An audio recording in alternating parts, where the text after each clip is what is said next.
I'm George Galloway, and I present Kalima Horra on Alamayadeen television. Here we are in London. I speak my words freely, either in Parliament, on television, here on the streets of London. Kalima Horra means free word. That's what I speak. So Kalima Horra is a two-way conversation. Check it out on Alamayadeen television. Welcome to Kalima Horra with me, George Galloway, on Alamayadeen television, coming to you from London and discussing a story which crosses the Atlantic Ocean in a very big way, from Britain to the United States of America. I refer to the Right Royal Rumpus over the interview given to Oprah Winfrey by Prince Harry and his American divorcee wife. I mentioned that last point because it's being said that this interview has triggered a constitutional crisis, a chasm in the royal family, not seen since the last British royal wanted to marry an American divorcee. The abdication of the king in the 1930s was caused by the fact that the British government simply would not permit this marriage. That's, of course, water under the bridge.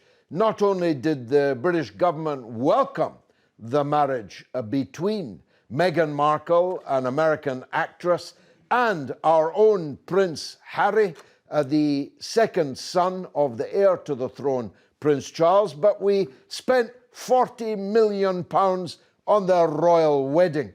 At the time, it looked like a fairy tale come true. The British have a Commonwealth, 70% of which is black or Asian. Now we had a member of the British royal family of mixed racial heritage, claiming, of course, by her birthright through her mother, to be a black actress. It looked wonderful. The pictures were very beautiful indeed, but it all quickly went sour. And anyone who's seen the Oprah Winfrey interview realizes the very serious damage that it has done to the reputation across the world, though not in Britain. In Britain, almost everyone, 2/3, back the Queen's side of the argument rather than Prince Harry and Meghan. But internationally, it can only have been very damaging, especially the allegation that she was treated differently, that their children are to be treated differently on grounds of colour, on grounds of race. Now, to the rest of the world, especially in the Arab world, where there are lots of monarchies, this may seem of little moment. But in Britain and the United States, I promise you, it's a very big story indeed. I'm joined by a panel of distinguished experts, figures from the media and from politics, to assess what this story means. First up is Ken Livingston, a veteran, long-time Labour Member of Parliament, one of the biggest figures in the Labour Party over decades, and of course, twice Mayor of London. Ken, what's the lesson of this story? Not to marry American divorcees or not to have a monarchy at all? Well, this is the problem of monarchy. I've been a Republican all my life. I think you look at kids growing up in the royal family at the centre of global attention, and so many of them end up screwed up, or the sort of problems Prince Andrew's had recently and all that. I just don't think that should happen to kids. I think we should be like other countries and elect a head of state who's some distinguished old person who does it for a few years. I mean, imagine what it's like growing up in the royal family. Everything you do or say, and you're just in your early teens and it's all over the news. That's bound to be damaging. You say a distinguished old person, but there would be no barrier, of course, to it being an undistinguished young person, like Tony Blair, for example. There was a moment when Tony Blair might have become the president. You wouldn't have wanted that. Well, no, see, I always think that Tony Blair wasn't really a politician at all. He, in all his time as a student, he never went to a single political event or meeting. I think he only got involved in the Labour Party when he fell in love with Cherie. She was totally caught up in it. That's the only reason he joined, because his politics weren't Labour at all. At best, they were no better than Sure, being a Liberal. but he would have liked to be the president. He wanted to be God, the yeah. president of Europe. You see my point, that we have to have a head of state. We can have an unelected... could have had you. Yeah, we could have had an unelected and hereditary one. But if you go down the road of having a president, you run the risk of a very divisive president indeed. That's the problem. If you elect somebody, well, you actually look at the mayoral system in London now. I mean, the mayor takes every decision. I mean, they're not really answerable to the Assembly. And so people could have come to me and said, I want to build this big shard development. And I could have said, just put £100,000 in my secret Swiss bank account. And one day we will have a mayor who does that. And so I'm not in favour of directly electing someone to run something. I think you should elect a council or a parliament, and they have the ability to get rid of a leader who, doesn't deserve to be there anymore. Whereas you're stuck with a mayor or a president to the end of their reign, basically. Jacques Arnold, another, if you'll forgive me, veteran parliamentarian, but a conservative parliamentarian, and not a Republican like Ken, but a monarchist. Ken has a point, doesn't he, that it's actually not a very healthy existence to grow up as a royal child?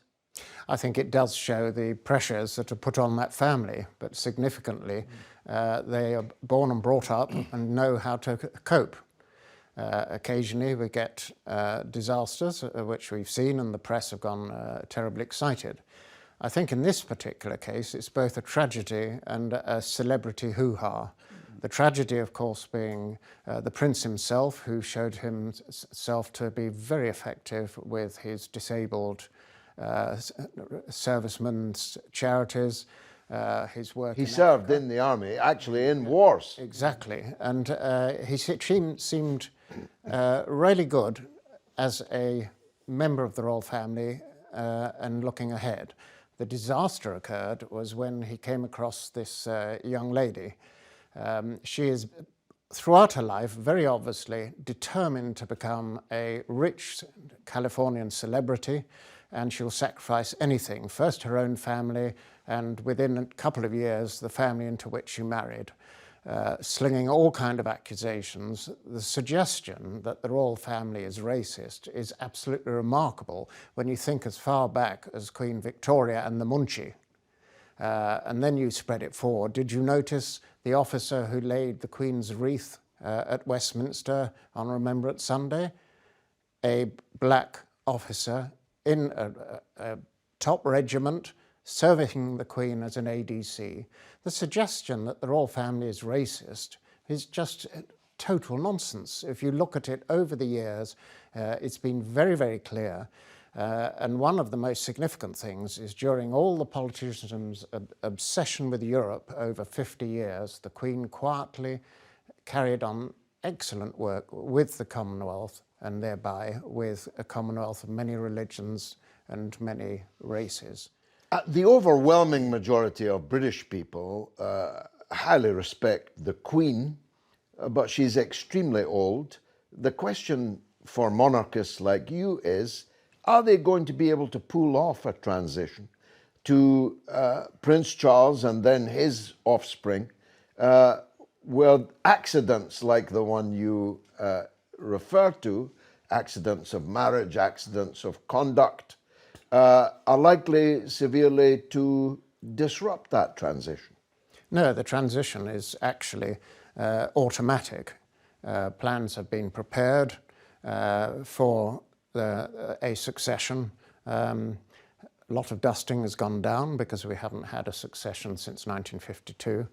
But it is all laid down in law and practice, and I think very quietly the whole setup is prepared for the very sad day we lose the Queen.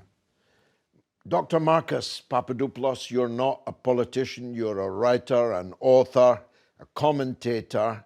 I've no idea whether you're a monarchist or a Republican, but as a non-politician, how do you view this rumpus? Well, I come at this from a very different angle. My own view is that the farcical discussions over the British royal family or Meghan Markle are actually a depressingly sad reflection of modern day Britain. I say depressingly sad because in Britain today there is a fixation amongst members of the British public about the narcissistic personal lives of the rich and powerful and celebrities. Instead of being fixated on the British royal family or Meghan Markle, there should be a fixation on, for example, the 14 million British people who live in poverty, the 4 million British children who live below the breadline, the 300,000 homeless people in the UK, the 2 million people in the UK who are dependent on food banks. Society should also be fixated on how the rights of women and children are now being systematically eroded.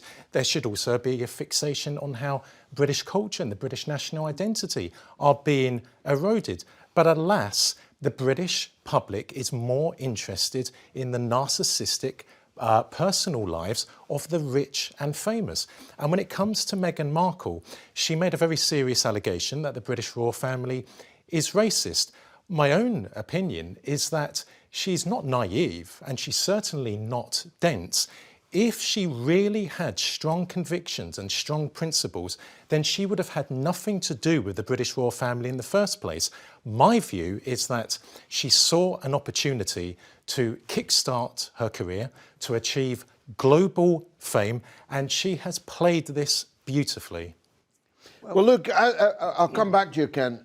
Of course, the Queen is the head of state in many Commonwealth countries also. One of those is Australia, where there is a significant body of opinion, Republican, like Ken Livingston.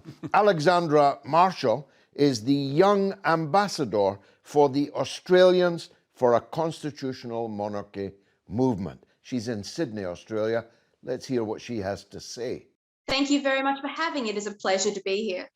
It won't be clear to many viewers overseas, so could you perhaps begin by explaining to the viewers what is the role of the royal family in Australia? Well, we have the royal family in Australia as a political system. It's not just a theatrical thing of castles and gowns and royals.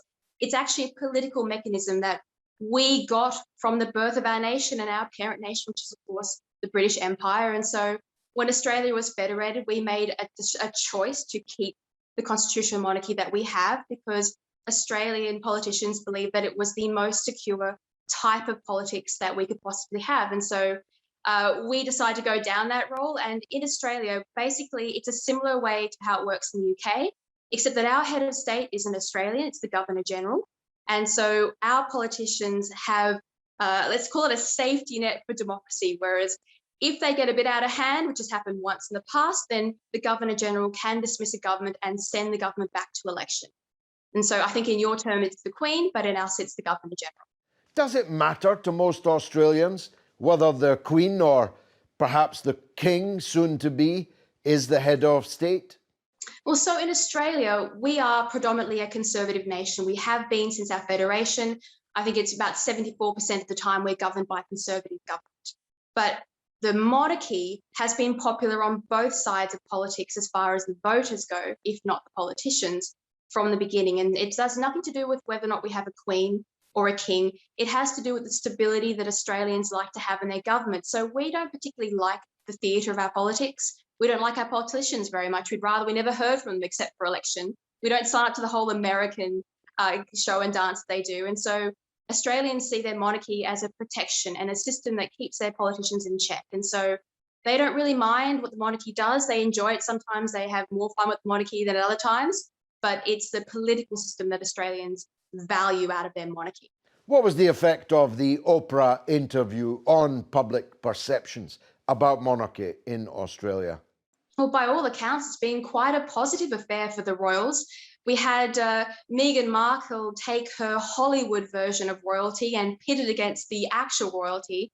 And while Americans might be favouring the Meghan Markle drama, the places that actually have lived their monarchy and understand that monarchy is not about Hollywood-style privilege and elite and excess. It's about service and duty. And all Meghan Markle has done is contrast herself against the system that Her Majesty Queen Elizabeth has headed up for the longest monarch in history. And yeah, you can see the public opinion polls have done nothing but rise in Australia and the UK. Obviously, you're a supporter of the monarchy in Australia, but what are the main arguments used by Republicans in Australia against it? So I can explain it from two perspectives. The first one is that you will always have a percentage of the union movement, which is related to the socialist movement, which just do not like monarchies in general. And we have to remember that the monarchies that the socialists don't like, which are the old European monarchies, are not the same political structure as the constitutional monarchy.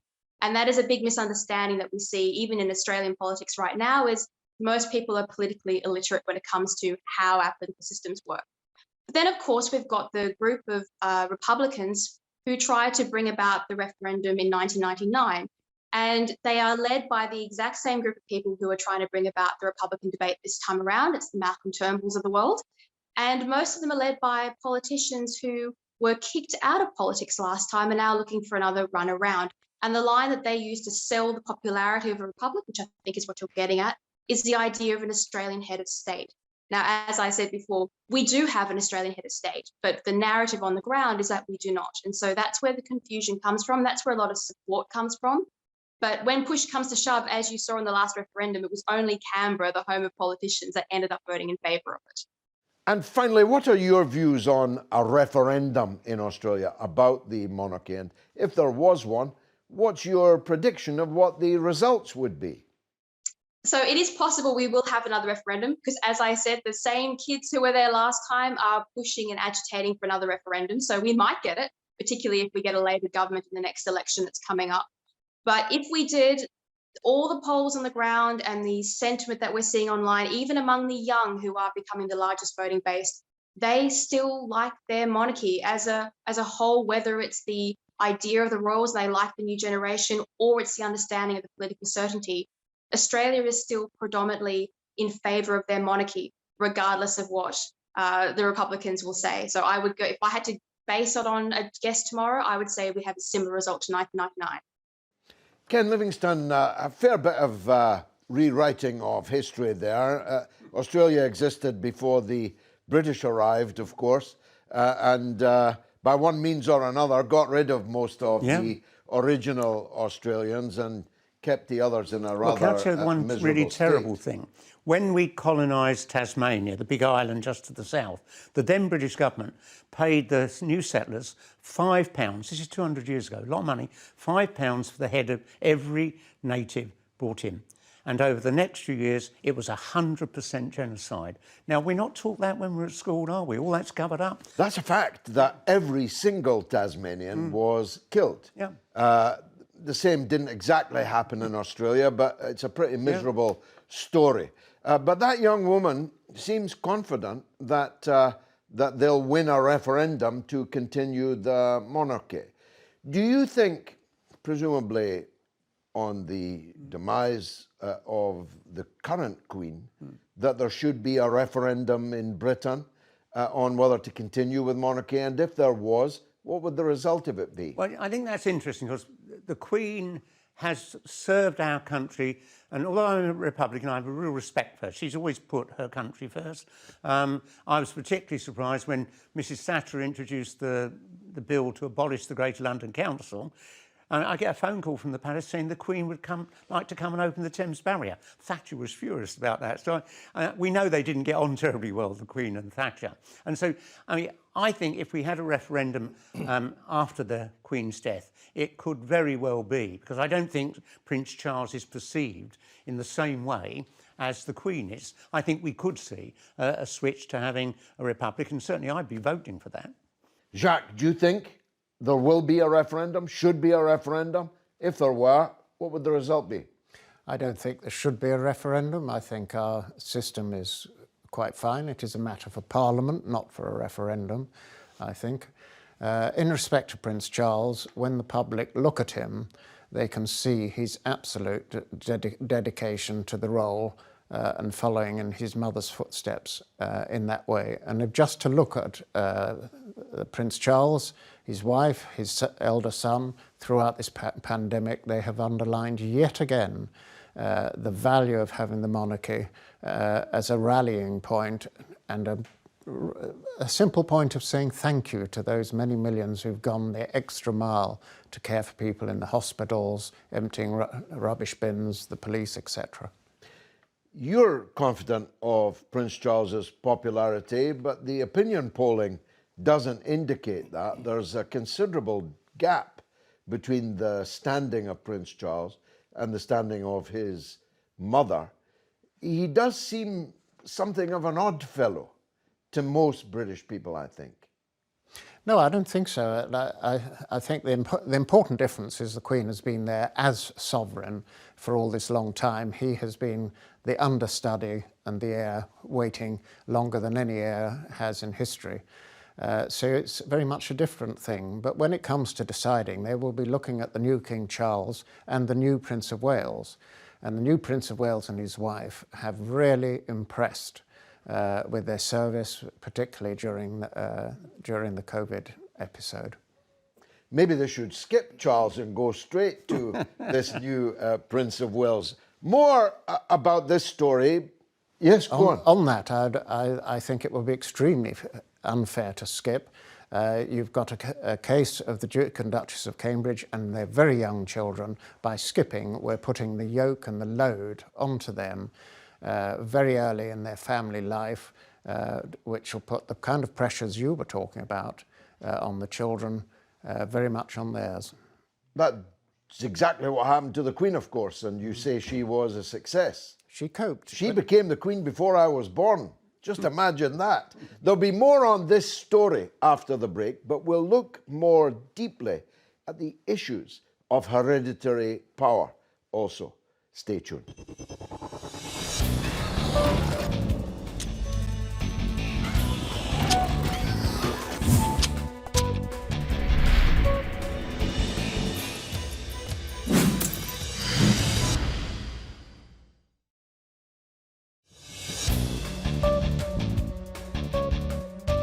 You're watching Kalima Horra with me, George Galloway, in London for Alamayadeen Television, talking about the biggest royal story for, well, I don't know, decades at least, maybe in the last 70 years. We haven't seen a challenge to monarchy like the one posed by the interview that the Prince Harry and his wife Meghan Markle, the American divorcee actress, gave to Oprah Winfrey. To call it explosive is really to understate it. We'll be looking also at the issue of hereditary power in theory.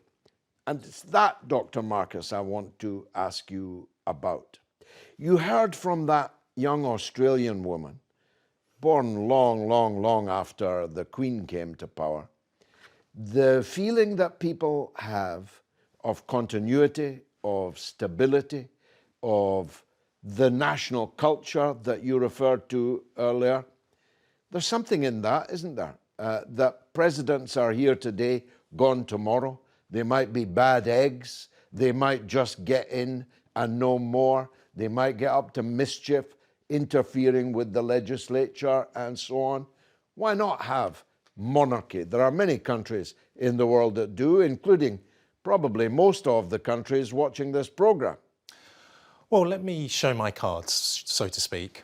I'm not a monarchist. I am a very strong supporter of an elected head of state, in this case, a president. I oppose the British royal family as I oppose all monarchies in the world on the basis that a monarchy is based on elitism, it's based on patronage, and it should have nothing to do in the modern world. And I do not accept the argument, if we're talking in the context of the British royal family, that they are bastions of British culture, bastions of the British national identity. I believe they serve the House of Windsor. I believe they serve themselves. We obviously are aware of the British Empire, but that was not an empire for the ordinary British man and woman. That was an empire for the House of Windsor. And I'm very well aware of the terrible crimes of the genocides committed by the British Empire. But in today's world, who is blamed for that? Well, it's not the British royal family. which is at the heart of the British establishment, it's the ordinary British man and woman who are blamed for that. And in my opinion, that is absolutely intolerable. And when we hear that talk about a constitutional monarchy, let me say this, that concept is traditional deceptive language of British officialdom, because no one in their right mind should believe that the British monarchy has lost its absolute power, which it enjoyed for centuries. The British state was very well aware in the middle of the 19th century that Europe was changing, and in order to safeguard the British monarchy had to be seen as evolving. That's why a Prime Minister came into place. But the British royal family, in my opinion, they have nothing to do with British patriotism. Well, that's a splendid enunciation of the Republican case, but you say that it's nothing to do with British patriotism, but you'd accept, I think, that the great majority of British people don't agree with you. I fully agree with that. I believe if a referendum was held on the future of the monarchy, something I would support, providing it would be intelligent, mature and informed, and given the standards of British mainstream media, that is not going to happen. But yes, if a referendum was held, a vast majority of British people would vote in favour of preserving the monarchy. But why would they do that? Because there has never been a sensible, intelligent and informative discussion on the actual nature of the British royal family. Well, look, you talked about empire. Of course, Ireland was for many centuries a part of the British Empire. Let's talk with Fra Hughes, who travelled to Gaza with me, in fact, in a relief convoy. Haven't seen him for a long time, but he's a journalist and a commentator and an author. Fra, let's have the view from across the Irish Sea. Thank you, thank you. Does Britain need a monarchy? It's a very interesting question because it depends on which side of the debate that you're going to come down on. I don't believe that any country needs a monarchy. In fact, I would be very much in favour of a republic. The monarchy does play a role in the political discourse in Britain, but personally, I would much rather have a republic with an elected president, because then anyone who would be the titular head of the country could be from any ethnic minority. So it wouldn't have to be a white leading the country. It could be anyone in civil society born in Britain, but from any ethnic background and from any of the previous British occupied colonies. For the benefit of our international audience, could you explain why in Northern Ireland there is a significant anti-monarchy feeling? The history of Ireland with Britain and the royals is quite complicated. In many respects, some of the first invasions and military occupations of Ireland were led by British monarchs. And if we go back to the time of Queen Victoria, we had the famine in Ireland. Now, this was due to the potato blights. 2 million people either died or emigrated from the island of Ireland. And it was proved, and it has been proved by historians, that there was plenty of food in Ireland in order to feed the people. But for profit, they took cattle, they took potatoes, they took wheat from Ireland, exported it to England and Britain as cash crops to make money for the landlords and the elite in Britain, and allowed a genocide of sorts to envelope the entire island of Ireland, and many people that's still in our folk memory. And while a lot of people have forgiven what's happened in the past, we will not forget it. But we actually have a divided society here in the north of Ireland. So many people in the north of Ireland are pro-monarchy simply because they are pro-British. And the Queen is the titular head of the Church of England. And many Protestants in Northern Ireland who are colonial descendants from the plantation of Ulster in and around the 1600s. They have an allegiance to Britain and an allegiance to the Queen and the monarchy, but many Republicans all over Ireland are for a reunification of Ireland and not to have the Queen to have anything to do with our sovereignty and our nation going forward. Supporters of the monarchy would say that the existence of a royal family generates income and power for the United Kingdom. What's your view on that? The monarchy generates wealth and power for itself. I've heard this excuse, which I believe it to be, propagated many times. And the other issue that I have when I talk about wealth and power connected to the monarchy is that a lot of the costs associated with the monarchy, including the renovations being done at a cost of like over 30 or 40 million pounds, the Buckingham Palace, is coming out of the public purse. So my taxes are being used to pay for upgrades at Buckingham Palace. It's being used to pay for visits throughout the Commonwealth by members of the royal family. It's to pay for their protection. And you know, when I look at the royal family and I look at some of the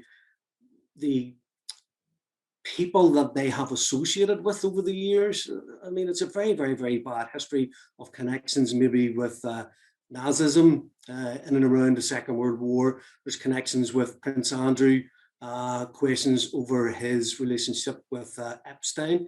There are questions as to whether or not Prince Charles had extramarital affairs during the course of his marriage to Princess Diana. And then there are questions over how she died in a tunnel in Paris. So, you know, I don't want my money and my taxes, while Northern Ireland remains part of the United Kingdom, to go towards funding a family that I feel has brought disrespect upon not only the name and the family of Windsor, but upon Britain as a nation. And finally, how do people in Northern Ireland view the Oprah Winfrey interview? No, I don't think it's a distraction. I think there's enough going on in the world that you don't really need any distractions from what's happening.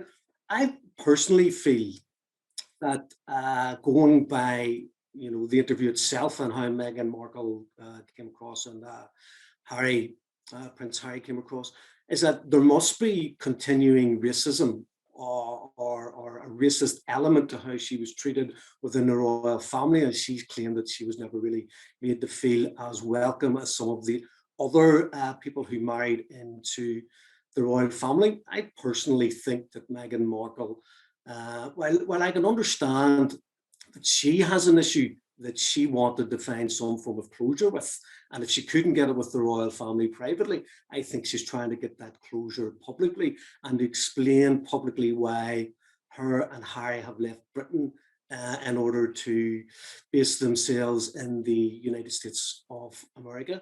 But I feel that also there's an element of self-promotion in this, because why would anyone go on national television to air their laundry in public around something as sensitive as this race issue?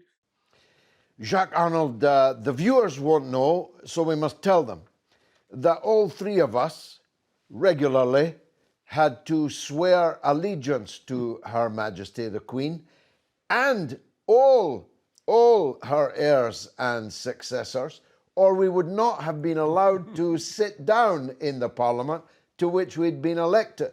We wouldn't even have been paid our salary, though that's a less important thing, of course. The floor is yours. You're the only monarchist on the panel. State your case for monarchy as a principle, as a concept. I think the most important thing in this day and age of democracy is we have an elected parliament, much to the nonplussing of the electors. You and Ken and I were elected to parliament, and it is that parliament which has the effective political power. Where the monarchy comes in is to act as a referee, a ring holder for the politicians, and as a focus of the patriotism of the nation and the fostering of voluntary activities. And they do this remarkably well. And you would perhaps have found it rather difficult to swear allegiance to a President Thatcher or to Ken to a President Blair. We don't have that. Good problem. point, you know. We don't have that problem. We have a monarch that our history has handed down to us. The danger, of course, if we end up with an inadequate person, but in history these matters have been coped with. But the important point is the monarchy is not party political. To this day, nobody knows what the Queen's political views are. She has been incredibly discreet, and you can even say that to her about her heirs and successors, because they know the system will only work if they are totally politically impartial. And that's what we've got. If we went down the presidential route, ambitious people like Tony Blair would go for it. As you said, he wanted to be president of Europe, but he fouled that up as well. The facts of the matter are that we have a system that is holding the ring and holding it very effective and attracting support of patriotism and voluntary goodwill activities which they foster. That's immensely valuable, and to throw it out for a clapped-out, ambitious politician seems the height of madness. He's got a point, doesn't he, Ken? Well, we've been lucky. As I've said, this Queen has been totally loyal to Britain. She's put the interests of the people of Britain first. But, I mean, when you have an inheritance, and that's, you know, the next one comes along, they can be corrupt. They can be completely murderous. You look back and think, I mean, under the reign of under the reign of Queen Elizabeth I, we killed millions of Irish people, and that was when she was running the country. Why? Because they were Catholic, and we were switching to Protestant. And now we live in a world where the power has shifted from the royal family to the Prime Minister and Parliament, and thank God for that. I mean, we've been lucky with this Queen, but we could be very... I mean, I'm not a great fan of Prince Charles, because I remember at the beginning of the 2008 mayoral election, he made a speech denouncing me, which actually Boris was delighted with. And so I do think he's much more likely to be involved in meddling in politics than the Queen's been. That is the point. We've been lucky, but we might not always be lucky. And we might have many years of a dysfunctional hereditary head of state. I remember that Prince Charles denounced Ken. Many people have denounced Ken, even me, from time to time. But it's no part of Prince Charles's responsibility to get into party politics like that. And you might not like his politics. He might turn out to be far too liberal for you, far too green for you, far too intrusive for you. What are you going to do then? The whole point of the monarchy is they do not express opinions. The sovereign doesn't. I'm surprised to hear what you say about the Prince of Wales. But obviously you... He's always writing letters to ministers. Always yes, indeed. But going back to your original point, if we ended up with an inadequate monarch, it does rest with Parliament to do something about it. The slight farce of this current setup is if Parliament passed a bill for the execution of the sovereign, she would be bound by precedent to sign it. So if Parliament got upset about the quality of a monarch we ended up with, I think through the usual channels of Parliament with the palace, these matters would be sorted out as they were way back in 1936, when a total inadequate, distracted monarch had to go because he wasn't doing his job properly. Many of the people watching this will be living in monarchies. Some of them won't have parliaments, at least not elected parliaments in the way that we know it. Dr. Marcus, are you against all monarchies, or can you see the argument, perhaps especially in countries that are, as it were, far less long-standing than ours, states that only came into being in the 1960s, having this continuity, this leading royal family guiding their affairs? All of this, of course, is assuming that the British royal family does not play the cardinal role in British policy making. As I said moments ago, the concept of a constitutional monarchy might sound appealing in theory, but in practice, the British royal family still play the cardinal role. And yes, I believe that the British royal family is as rancid as the Saudi royal family. I do not buy the argument that if a country... The Saudi royal family cut people's heads off in public. Well, let's have a look what past British monarchs did around the world. There's never been any... Queen Elizabeth has never cut anyone's head off. But there's never been any apologies by the Queen for what her ancestors did. There's certainly never been any apologies from the Queen. I think that speaks wonders. Well, actually, they cut each other's heads off. The Mary, Queen of Scots, was beheaded by Queen Elizabeth I. My point is that the Queen is not an innocent, harmless little old lady that you would find at a bus stop. She is one of the most powerful and, in my opinion, one of the most ruthless leaders in the world. I think that's a bit extreme, Jack, don't you?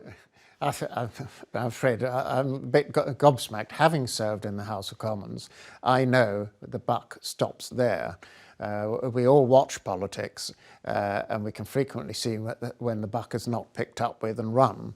But nevertheless, our elected representatives take the political decisions, and the virtue of the monarchy is it's not involved in politics and shouldn't be. I've served the Queen twice, once as a Member of Parliament and once as a waiter on her state visit. I thought that was John Prescott. No, on her state visit to my hometown, I was the head wine waiter who served her. When I told her this, she affected to remember, but I doubt that she did. Ken, I think Dr. Marcus is quite wrong in his characterization of the Queen, but they have a rum ancestry, don't they? Oh yeah, I mean, I agree with you. I wouldn't go all that way on denouncing the Queen. But you look back at our history, I mean, so many of our kings and queens were murderous and took a terrible toll on life, and not just here. I mean, you look recently at the scandal of Saudi Arabia authorising the murder of a journalist and so on. All of that. I mean, if you put so much power in one person's hands, you're going to have terrible abuses by some of those people. But the point that Jack makes is that we've got a constitutional monarchy. Exactly. We've got a parliament that would never, one hopes, countenance And the Saudis still absolute. The murder of Jamal Khashoggi that you referred to. Haven't we got the best of both worlds? We've got a democratic parliament and we've got a hereditary monarchy.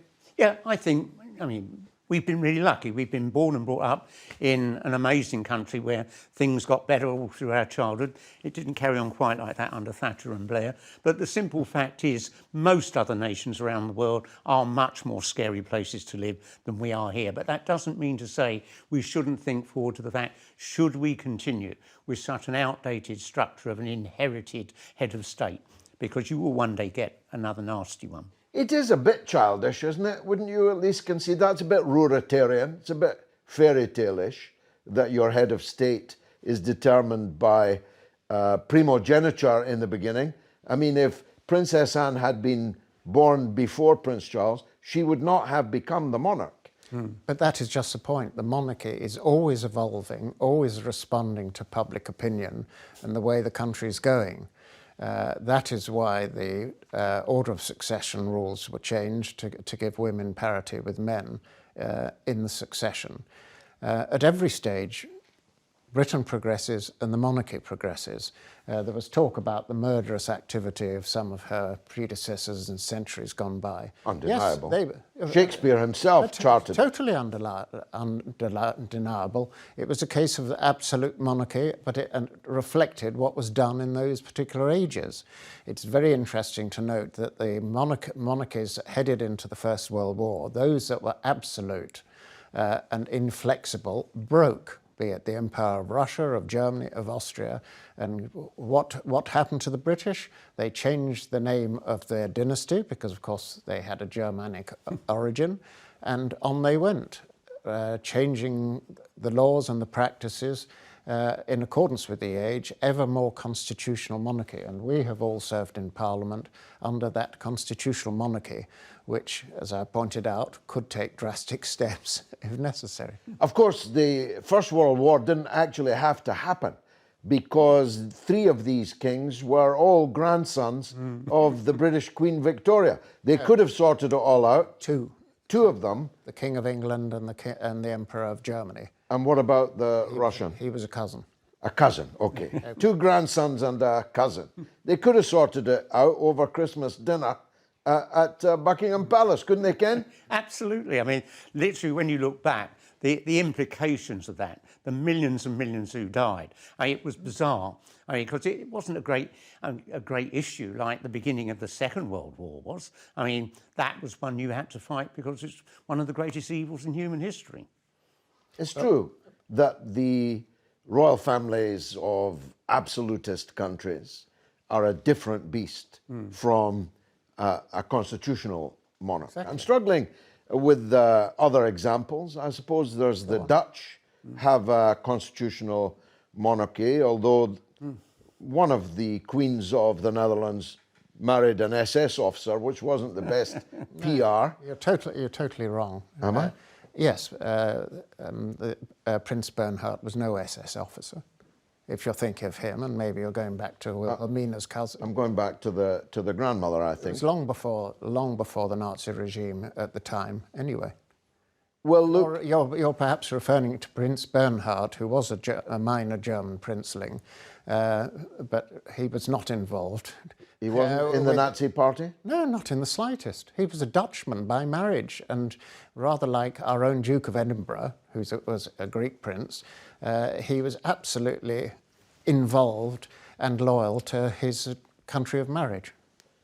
Well, I'll take your word for that. If I have slighted the Dutch royal family, I apologise. It's not as I remember it, and my wife is Dutch, but I could be wrong. I know what you're talking about. You do? Prince Philip's had 4 sisters, and some of them served in Nazi roles because they were Germans. Yes, no, I wasn't confusing it with that. But in a way, we've stumbled into one of the problems. That when you're lucky, as we've been, I think we're all agreed, maybe Dr. Marcus not, but you can be unlucky. Oh, yes. The people who come to office by hereditary means, they could be anything. They could be anyone. They could marry anyone, as Prince Harry has done.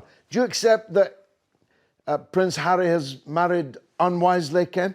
No, I mean, I'm totally in defence of his ability to be able to marry a woman of mixed race. And this is... of mixed race, yes, but this particular woman, even Dr. Marcus, thinks that she has been opportunistic in seeing the possibility of becoming a global figure. I mean, I think the defining thing about her is the remarks she made about someone in the royal family asking what's going to be the colour of your baby when it's born. But what's wrong with that? Totally unacceptable. But why is it unacceptable? I have 5 mixed-race children. I dare say all of my in-laws wondered, perhaps aloud, what the children would look like of our marriage. Well, look, why is it racist to wonder what the children are going to look like? If I'd been going out with a black woman in the 1960s, the whole street would have talked about it.